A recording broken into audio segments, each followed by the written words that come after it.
Anime finished this year number 55, Overtake, 7 out of 10.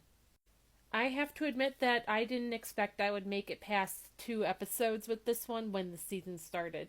I don't have any interest in any form of car racing, so a series about F4, not even the more high profile F1 racing, was something that just didn't seem like it was going to be able to hold my interest for more than a few minutes at the most.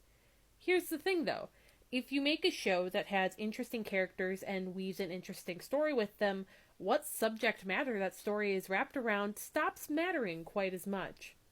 That's the thing that kept me coming back to this one. The characters are charming, and some of their motivations were genuinely compelling.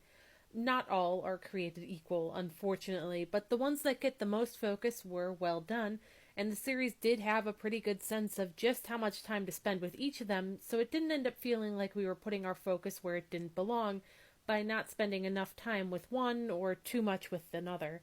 It's got a nice balance, which I appreciated, though I think that this is a show that may end up lending itself better to binge watching rather than week to week now that it's wrapped up. If anything, I could have used an episode more. While most of the plots were wrapped up in the final episode, it still felt like it ended rather abruptly, and I could have used at least a few minutes or even an entire episode more for some level of an epilogue.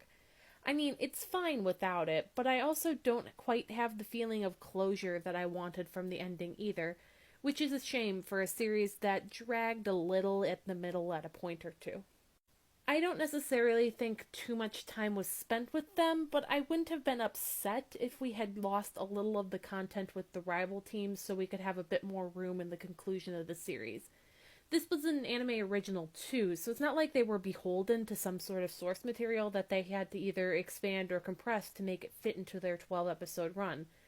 Overall, it's a perfectly fine show, but not one that I'm going to run around recommending or anything like that.